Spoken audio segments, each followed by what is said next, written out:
Yo, what's going on? It's RJ, and I'm here with Imani at Everything Hip Hop Daily.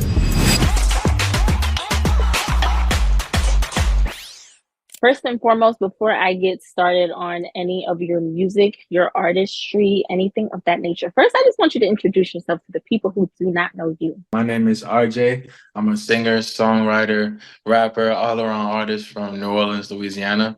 And yeah, I'm currently signed to Roc Nation, and yeah, we're doing it big. I love it. So you mentioned you are from Louisiana. And I think when I watched it was your documentary, you Mhm. talked about having a dark childhood and experiencing things like Hurricane Yeah. Katrina. So I want to ask, like, tapping into your background and your childhood, how do you feel that has shaped you as a person? First and foremost, I come from a lot of love. So I think just outside of all the traumatic stuff that happened to me as a child and just us having to move, because like you said, Katrina and doing Mhm. all that, I had a lot of love growing up. So I don't know, it speaks volume in the music. I'm always shouting my mom out, shouting my family out. Yeah. I have a record on a new EP called Put You Down, where I'm just talking about putting the ones that, you know, really meant a lot to me, putting them down in my head and keeping them with me. So yeah, Mhm. that I wanted to say that love definitely shaped me a lot, and just carrying myself in the music. So you say love has shaped you as a person. Now I want to ask you, how does being from New Orleans represent you as an artist?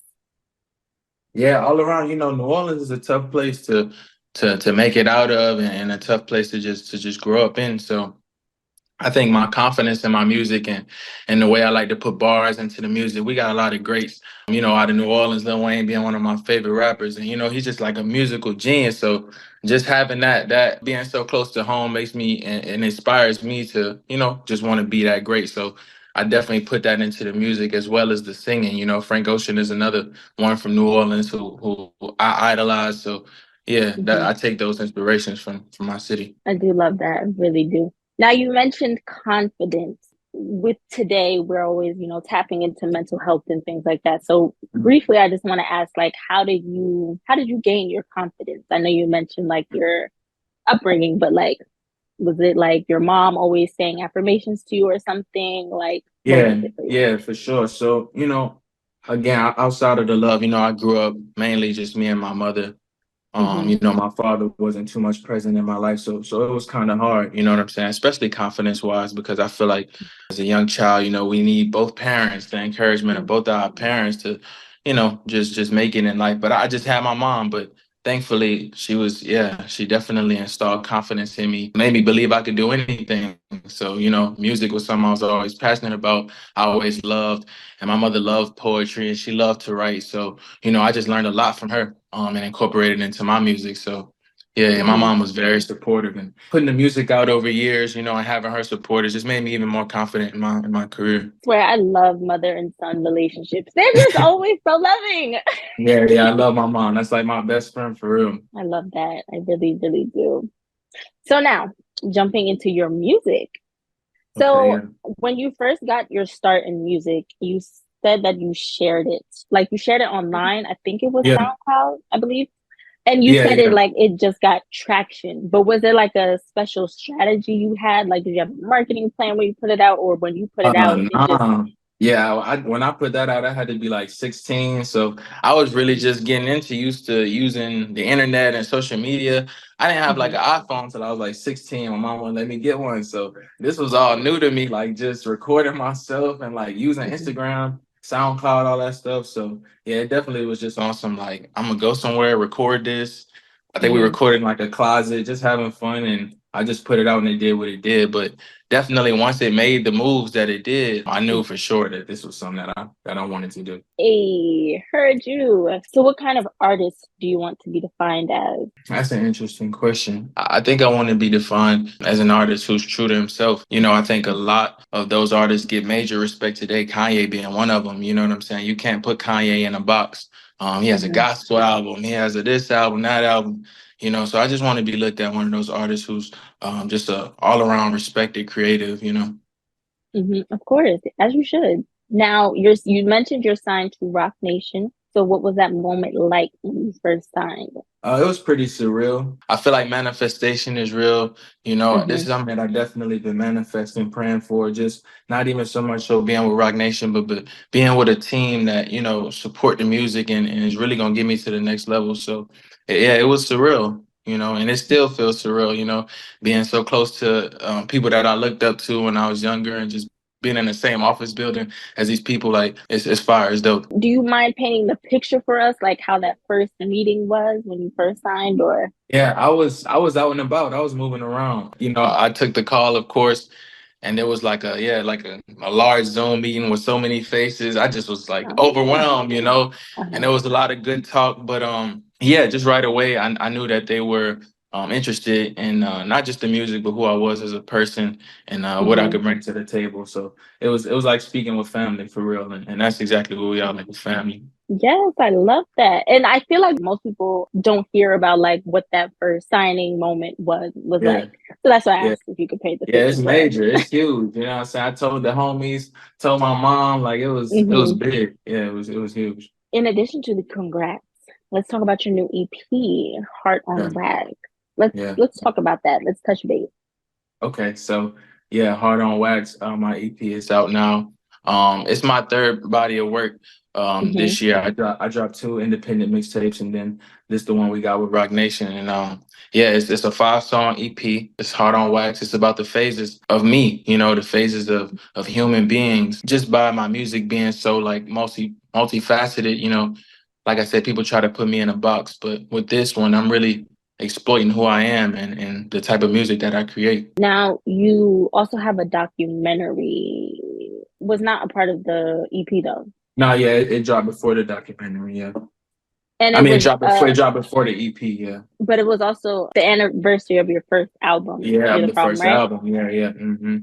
So what made you decide to do that too? Initially, the documentary was supposed to be attached with the album, but I Uh-huh. wanted to let the music sit for a while. I wanted people to live with it. Again, like going forward with the music, I feel like people don't know who I am. You know what I'm Hmm. saying? And I want to give my audience not just great music, but also an insight of my real life. So, you know, we decided to drop it on the anniversary of the first album, just to give my fans, yeah, like a day in a day life of me. You know. Yeah, it was very, very insightful, like into your personal life. I like seeing your grandparents and everybody like that. So yeah, that was dope. Yeah, yeah, yeah, for sure.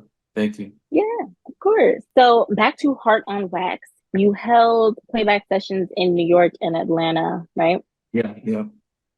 Now, how were those sessions? Tell us, what was that like? The interaction with It the was fans? yeah, it was dope. It was dope. Definitely a lot of love in the room. New York was pretty intimate. Atlanta was crazy. They turned up, but everybody just received the music really, really well. So I couldn't ask for a better turnout. Now, for the EP, you recorded in both New York and Atlanta. New York, Atlanta, and New Orleans too. Yeah, for sure. A lot of those records we actually did home. Yeah. So, like, talk about how each of these places show up in the EP. I got a record on there. It's actually the intro to the EP Hmm. called New Orleans Love Letter. And yeah, again, that's a storytelling type of record where I'm just, you know, letting people know where I'm from and talking about the city in detail, but telling a cool story to keep you engaged. So that's a pretty dope record. And then Atlanta, just with the creative scales, is an incredible producer. He's actually from New Orleans, but he lives in Atlanta and he created a lot of those records. So just having somebody like him who got that Atlanta taste, who know, you know what I'm saying, how to make the beats go crazy, it was really dope. And New York, like my second home, so I'm always out there. I did the record Too Late out there in New York with a group of guys who produced for a lot of big names out there. They've done A Boogie, Pop Smoke, so yeah, just always tapping back into places that I'm familiar with and putting my Yeah. guys on the tracks. It feel good for real. If I remember correctly, so you from Louisiana, but after Hurricane Katrina, you moved to Memphis and New York too, right? Yeah, Or so yeah, I've been all over the place, but yeah. yeah, so so initially I'm from New Orleans, the Lower Ninth Uh-huh. Ward. When Katrina hit, the Lower Ninth Ward was the first place to be affected, and we moved to Memphis. Me, my mom, my little brother. My little brother wasn't even born at the time. Wow, just me, my mom, and my older brother. So we moved to Hmm. Memphis for a while, and I don't know, I got comfortable out there, or really the family got comfortable out there. So we stayed for about 8 years. and then we moved back home. And then I moved to New York once I moved out my mom's house. So I just always be moving. Oh, Yeah, but yeah. So that's how that went. got you. Because I was like, yeah, the timeline. I'm just like, all right, I gotta ask you to break that down for me. So Yeah. okay. Now, knowing that artists like Eminem, DMX, and Lil Wayne serve as an influence to you, what about each of them stood out to you? I think now I listen to Lil Wayne like every day still, and this man has been dropping music since before I was even, able to Yeah. understand what he was talking about. So, Lil Wayne, Eminem, these are all people that I grew up listening to. Hmm. Younger, like I said, my dad wasn't in my life too much, but for the time that he was, he had me listening to a lot of great artists when I was younger. So I just soaked up all of the lyricism, the storytelling, the flows, all of that, the cadences, all of it, you know what I'm saying? They speak volumes, and I use it in the music today for sure. For sure. And so you would say like your dad kind of helped you, Yeah, or yeah. let me not say helped, As inspired. far as Thank like you. hip hop, yeah, giving me like Hmm. my swag, as just a rapper, Yeah. yeah, for sure. Cause my mom, like, I don't, that's my sweet lady, you know what I'm saying? I Yeah. don't really be trying to, she don't be showing me no gangster side, but my Yeah. pop, so like, roughed me up and gave me that side to life. Yeah. It's always the dad. My dad is the reason why I'm in this industry too. So I definitely understand. Straight up. So do you feel like any of their influence, any of what they possess shows up in your music, or you just look at them as inspiration? Really just as inspirations, yeah, for sure. So how do you feel like you've evolved as an artist since your first album, You're the Problem? I feel like even now I'm a lot more confident in the music, and that's always a great thing because people could hear that, when you're confident in something. So I think the first go around, we kind of was just like picking and putting together records that was already made, trying to put it together as an album. Whereas with this one, we started from nothing and we Mm-hmm. created step by step, and it was a lot of creativity and a lot of thought put into it. So yeah, just over time, I get more confident in my music, and I just feel like yeah, my audience could hear it, and it shows for sure. Absolutely. Now, is there a reason you chose to do an EP instead of an album? Yeah, I really just wanted to like give my fans something short because I want to also like drop more EPs throughout the year. So I want to give them these short care packages, and just keep them tapped in until we do the big album. I heard that. So you're in college as an artist. Yeah. Yes, I am.